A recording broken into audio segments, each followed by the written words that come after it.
السلام علیکم سامعین و ناظرین۔ ابھی پچھلی ویڈیو میں بات کر رہا تھا یہودیوں پر۔ اصل میرا مطمع نظر یہ ہے کہ میں آپ لوگوں کو بتاؤں کہ میں حدیث سے کیوں پھٹکتا ہوں، یا حدیث سے مجھ کو کیا شک کر کیا گلا ہے۔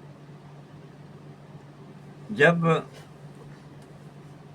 سیدنا سلیمان علیہ السلام کی وفات کے بعد یہودیوں پر اوپر نیچے کا وقت آیا، وہ بن والے یہودی جنہوں نے مچھلی کا معاملہ، ان پر عذاب آیا، اور بھی کئی جگہوں پر عذاب آیا، حتیٰ کہ یہودیوں کو باقاعدہ پٹائی لگوائی گئی بادشاہ غیر مسلم بادشاہوں سے، ایک دفعہ ایرانیوں سے اور ایک دفعہ رومیوں سے، بہت مار پڑی یہودیوں کو۔ پھر آخری نبی آئے یحییٰ علیہ السلام اور ہارون علیہ السلام، عیسیٰ علیہ السلام۔ تو اب یہودیوں کو یہ تو معلوم تھا کہ ایک آخری نبی آنے والا ہے، محمد احمد نام آیا تھا انجیل میں اور تورات میں۔ یہودیوں کا خیال یہ تھا کہ آخری نبی بھی انہی میں سے آئے گا۔ اب کیا ہوا کہ جب سیدنا موسیٰ علیہ السلام اور سیدنا ہارون علیہ السلام کی اولاد ہی ختم ہو گئی، آخری اولاد ان کے نہیں ہوئی، اور مرد تھا ہی کوئی نہیں، پھر انہوں نے کیا کیا کہ اس اولاد، ان دو خاندانوں یا دو قبیلوں کے جو خواتین کے رشتہ دار تھے، پچھلے پیچھے جہاں ان کی خواتین بیاہی گئی تھیں، وہاں سے رشتے ڈھونڈ کے وہ دو کے بجائے وہ 5 قبیلے بنے، اور انہوں نے اپنے آپ کو سیدنا ہارون علیہ السلام اور سیدنا موسیٰ علیہ السلام کی آل بتانا شروع کیا۔ اور وہ کیونکہ ان کو یہ بھی معلوم ہو چکا تھا کہ مدینہ میں اس نبی کی آخر مدینہ میں ہوگی اور وہاں ان کی حکمرانی ہوگی۔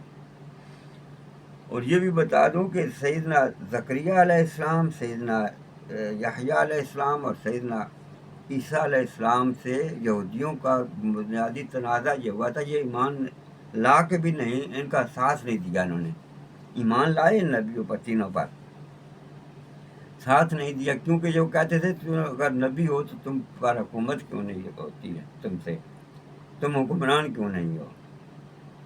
حالانکہ وہ تو یہ چاہتے تھے کہ حکومت ہماری پوری دنیا پر ہو، ہم یہودی ہیں، ہم اللہ کے چنے ہوئے لوگ ہیں، اللہ نے خود بھی کہا کہ یہ چنے ہوئے لوگ تھے، ان کو چنا تھا اللہ نے کسی زمانے میں، لیکن پھر پھٹکار ہوئی۔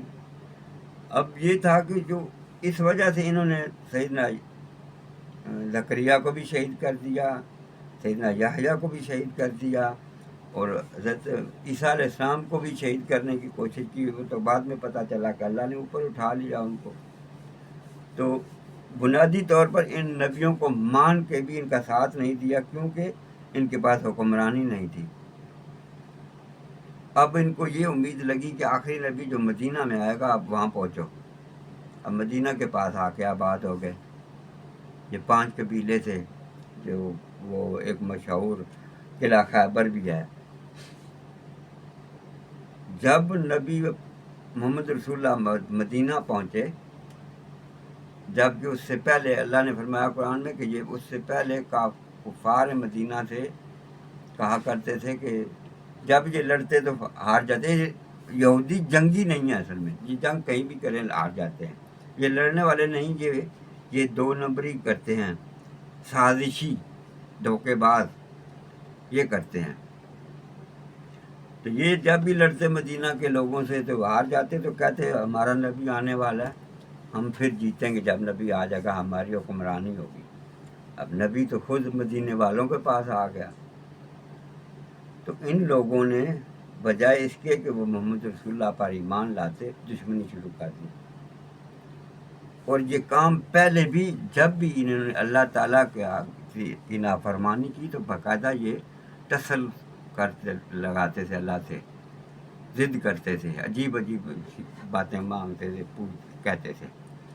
تو یہاں بھی یہی کیا کہ انہوں نے محمد رسول اللہ کو ماننے سے انکار کر دیا۔ اللہ فرماتا ہے کہ یہ لوگ جانتے ہیں، محمد رسول اللہ سے فرمایا کہ یہ آپ کو ایسے پہچانتے ہیں جیسے اپنی اولادوں کو پہچانتے ہیں. تو وہ معلوم تھا ان کو کہ محمد رسول اللہ سچے نبی ہیں، لیکن وہ نہیں مانے. انہوں نے کہا یہ نبی ہمارے لیے نہیں ہے، یہ نبی ان کے لیے ہیں، عربوں کے لیے. ہمارا نبی تو الگ ہوگا، ہمارا ہوگا اور وہ حکمران بنے گا. اب حکمران تو محمد رسول اللہ بھی بن گئے. پھر بہت سارے یہودی ایمان بھی لے آئے الحمدللہ، لیکن زیادہ تر کرتے رہے شرارتیں. کیا کرتے کہ دن میں ایمان لاتے، صبح آتے ایمان لانے کا اعلان کرتے، شام تک پھر بھی بدل جاتے. قرآن سارا بھرا ہوا ان باتوں سے. جنگ احد میں گئے 750 لوگ وہاں میدان سے واپس آ گئے جنگ لڑے بغیر. یہاں جب خندق ہوئی، جنگ خندق کے وقت انہوں نے پیچھے سے حملہ کرنے کی کوشش کی، آقا صلی اللہ علیہ وسلم پر جادو کرنے کی کوشش کی، زہر دے کے شہید کرنے کی کوشش کی، مسجد ضرار بنائی. اس سب کچھ کے بعد اللہ تعالیٰ نے آخرکار محمد رسول اللہ کو حکم دیا کہ ان کو مدینے سے نکال دو. نکالے بھی اس طرح گئے. پہلے ان کے 3 قلعے فتح کر لیے گئے تھے، وہاں کے تقریباً مرد مارے گئے یا بھاگ گئے تھے. تو ان کی عورتیں بچے غلام بن کے آ گئے.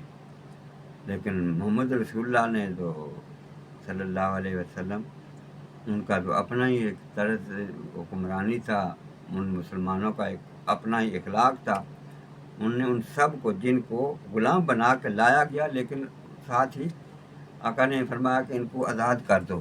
عورتیں جو ہیں جو بھی جس سے چاہے نکاح کریں، نکاح کر لیں، اور جو نکاح نہیں کرنا چاہتی تو بھی ان کو آزاد کر دو. بچوں کو بھی آزاد کر دیا گیا، بلکہ بچوں کو مختلف لوگوں کے ذمے لگا دیا کہ ان کو پالو، ان کو سنبھالو، اولاد بنا کے.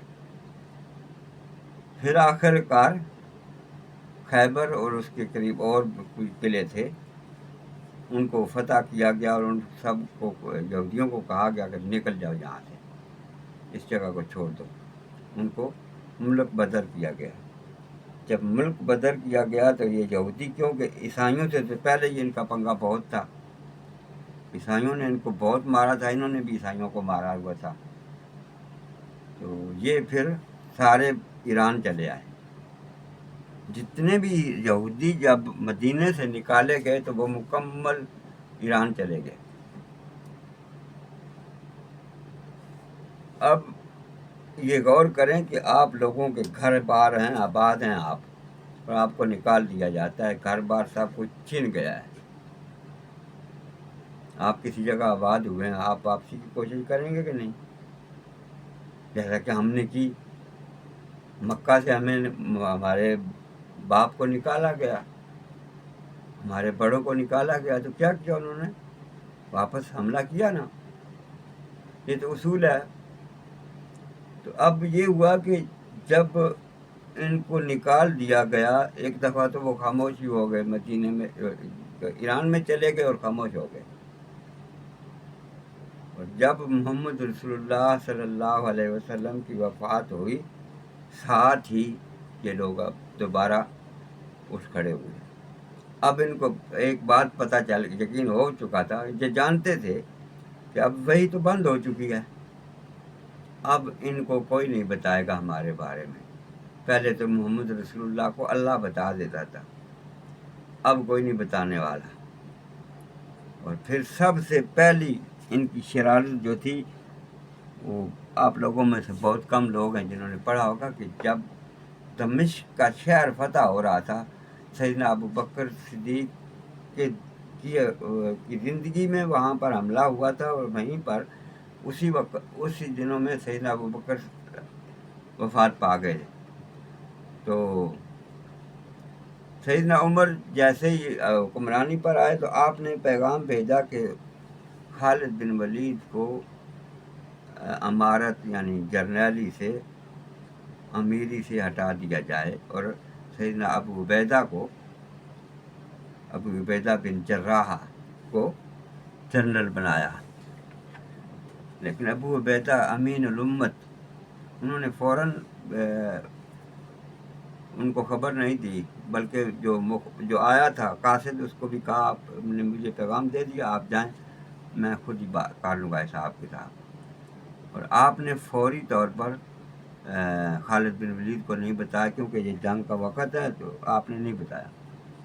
اور وہاں پر ایک یہودیوں نے سازش کی اور ان دونوں میں لڑائی ہوتے ہوتے بچے تھے، میں زیادہ نہیں بتاؤں گا۔ اس کے علاوہ پھر یہودی فوری طور پر مدینے کو قرب و جوار میں آ کے آباد ہونا شروع ہو گئے، چھوٹی چھوٹی بستیوں میں، گاؤں میں آ کے آباد ہونا شروع ہوئے۔ پھر پہلا فتنہ کہاں پر شروع ہوا؟ سیدنا عثمان کو پہلے جو ہیں سیدنا عمر کو شہید کرنے والا ایرانی تھا فیروز، اور اس پر کچھ زیادہ تحقیق نہیں ہوئی کبھی بھی۔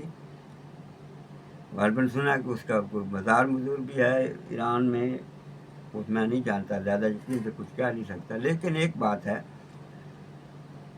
میرا ایمان یہ ہے کہ اس فیروز کو اس کام کے لیے یہودیوں نے بھیجا تھا۔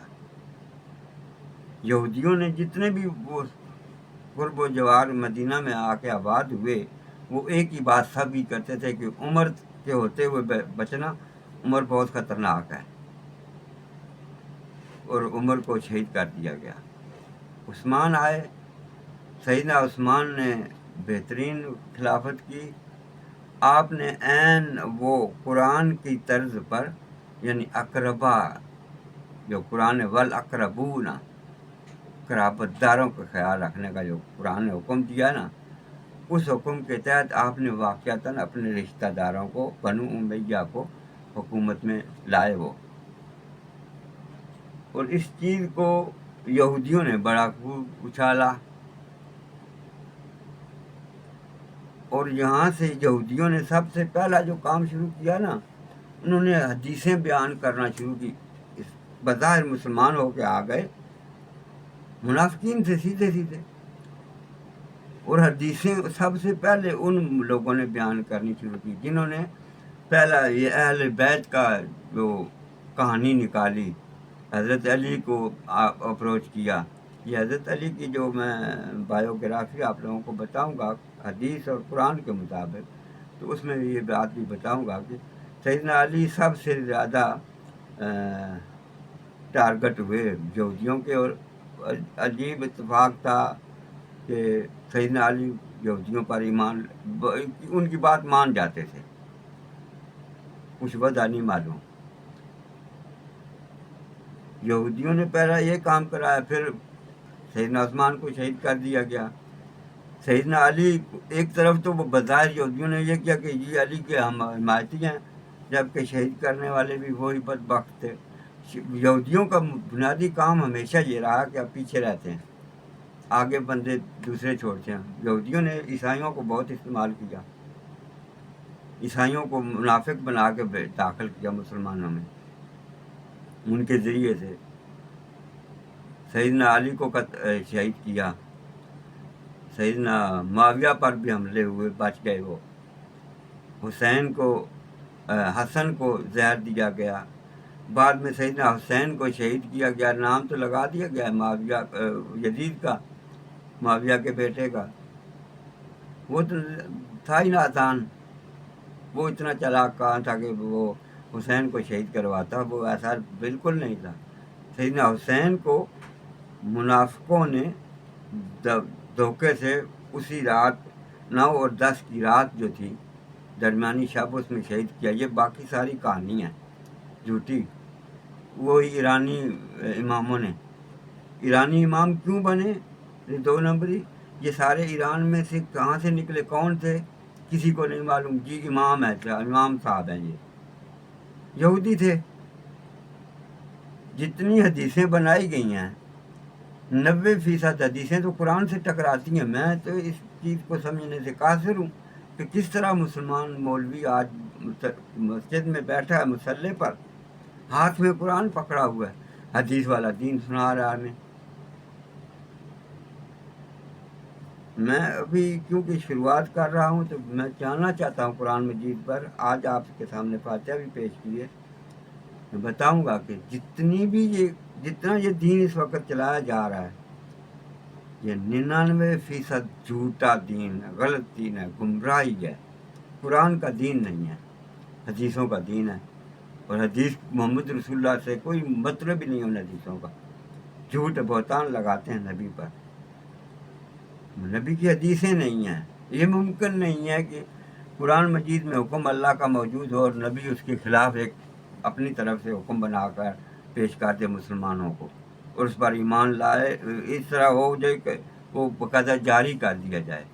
یہ جاری کیے گئے ہیں اعمال بنا بنا کے. آج کے لیے اتنا ہی. آج یہاں پہنچے ہیں، کل پھر اسی سے شروع کروں گا.